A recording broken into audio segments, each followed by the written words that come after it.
जय हिंद मित्रों, इस वक्त हम मौजूद हैं उस वृद्धा के पास जिसके पास फिलहाल में कोई सहारा नहीं है और इनके पति जो कि आदिवासी हैं, उनका स्वर्गवास बीते 9 वर्ष पूर्व हो गया। 10 वर्ष पहले इन्होंने अपनी एक ज़मीन 2 एकड़ से ऊपर की ज़मीन थी जिसका सौदा किया गया और इन्हें कम कीमत थमाकर इन्हें अंधेरे में रहकर इनके साथ छल किया गया। ऐसा कहना है इन गरीब आदिवासी महिला का, जो कि इस वक्त बेसहारा है। आपके पति का क्या नाम था? सानी राम। आप कहाँ रहते हैं? बेला। आपका जमीन कहाँ था? बेला माँ है और तिलाई डांड माँ है। जो जमीन बिका वो कहाँ था? तिलाई डांड। कितना जमीन था? 11 एकड़ रही तिलाई डांड है। ता डोकरा फन के बांटला 2 एकड़ लगे छे। ता पार भेला पूरा हमला दे दार रही डोकरा हर के एति भेला तेले ले वैसे के रिसो भले कमात रही सामान 7 एकड़ ला हम पारे हैं बांटा। तेकर बाद में डोकरा के कि मरही सला दे था त दे मैं बेच सूजी पानी लगा हूँ के हिस ता एला ले सब बेच लेवे के हिस डोकरा के 2 एकड़ ला बेचो इसे के हिस। तो सूजी पानी कहाँ लगात रही सो? यार दवाई खरीद के अपन हाथ में लगात रही शुगर के दवाई। और काकर से सौदा होइस? साहू डॉक्टर ओकरे करे इलाज चलत रहीस? ओकर कुछ नहीं करवा ले, हमने प्राइवेट में लेके भर्ती कर रहे हैं। अच्छा, साहू डॉक्टर तो साहू से कैसे भेंट हुई और कहाँ के है साहू डॉक्टर? अब यहाँ रहते कई कथे गठन लगे तो नहीं जानो। नेहरू नगर। अच्छा, बालको नेहरू नगर। हाँ हाँ हाँ हाँ हाँ। अब वहाँ के बालको के आदमी में ला बहुत जन ला दोस्ती के रही डोकरा हट। अच्छा, दोस्ती रही पहले से? हाँ, तब दोस्ती करते करते ना वो आदमी ला भेंट डारी तो हर के ही इसकी मला जमीन दे दे मैं तिलई डांड माँ के इसमें जाइत खोल हूँ के हिस अस्पताल खाद क्वार्टर बनवाऊँ है ले सूजी पानी लगवाऊँ इसे के हिस नजदीक पर थे रोड धारी माँ के। नहीं ठीक है, अब ओला ओ तो कही से और आप के पति ओला जमीन ला बेच दीस? हाँ बेच दीस। कतका में बेचिस? 2 लाख दे है 1,80,000। अच्छा, कतका जमीन रहीस? 2 एकड़ ला दे है और बाकी ला नहीं दो की डोकरा है। तो ओमा कागज में 2 एकड़ से ज्यादा लिखे है? पता नहीं था वो डोकरा ला भूलवा के अपन 10 कत करुआ हो ही तेला नहीं के है सकन हम। और 2 एकड़ के का कीमत लगाई सुमन? 1,80,000 दे है। माने 1000 डिसमिल से भी कम। आप समझ सकते हैं कि कितने औने पौने दामों में आदिवासियों की जमीनों को जो है खरीदी बिक्री की जा रही है और इनका आश्रय कुछ नहीं है।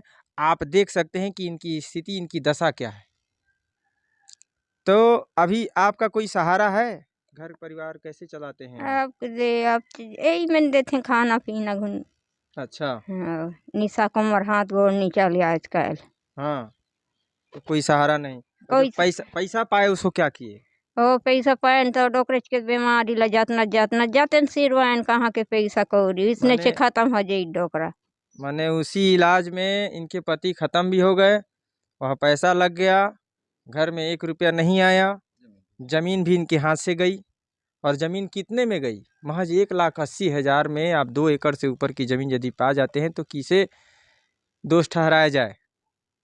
तो उन्होंने किसके नाम पर खरीदी बिक्री कराई? उनका नाम था दिलहरन, जो कि भद्रापारा निवासी बताए जा रहे हैं, और उनके नाम पर यह जमीन खरीदी बिक्री की जाती है। और दिलहरन, फिर हमने यह जानकारी प्राप्त की है कि यह जमीन किसी शंकर अग्रवाल को पुनः बेच दी गई है। तो इस तरह से गोरख धंधा आदिवासी जमीनों को खरीद कर उन्हें और अनेक बड़ी कीमतों में लगाकर मनमाना कीमत बनाकर उसे जो है अन्य लोगों को बेचने का गोरख धंधा आदिवासी जमीनों पर अब किया जाने लगा है।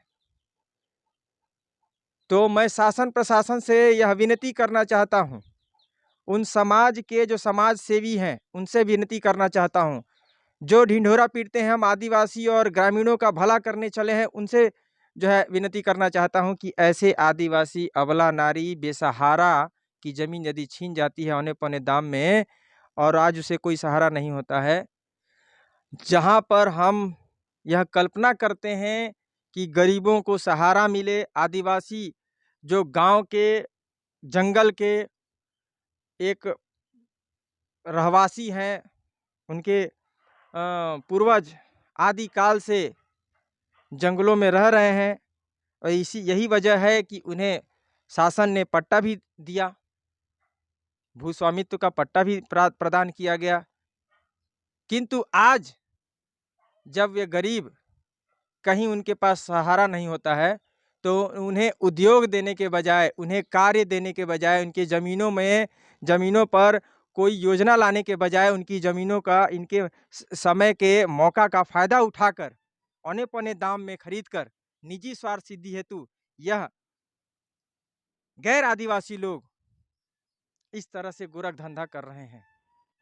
इस पर रोक लगाने की आवश्यकता है ताकि इन आदिवासी गरीबों के साथ न्याय और इंसाफ मिल सके और उनकी जमीन पर उनका कब्जा यथावत बरकरार रहे, ताकि ये कम से कम खेती किसानी करके तो अपना जीवन यापन कर सकते हैं।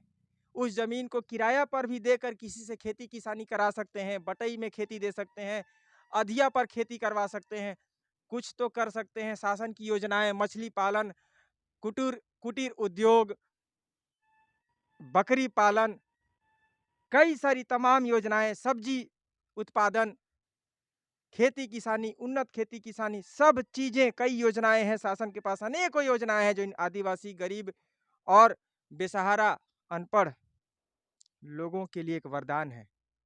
उन योजनाओं का लाभ इन तक क्यों नहीं पहुंच पाता? इनके पास जो जमीनें हैं वह भी अब चली जा रही हैं, तो इनके हाथ में बचता क्या है? तो कहीं ना कहीं इस पर गहन विचार, इस विषय पर गहन कार्य करने की आवश्यकता है। शासन प्रशासन से मैं हाथ जोड़कर निवेदन करूंगा कि ऐसे गरीबों के लिए सहारा बने और इस तरह से जमीनों की खरीदी बिक्री का जो गोरख धंधा अपनाया जा रहा है, किया जा रहा है, उस पर रोक लगाने की आवश्यकता है। धन्यवाद। कैमरा सहयोगी पुरुषोत्तम साहू के साथ मैं प्रधान संपादक मुकेश भारती। जय हिंद।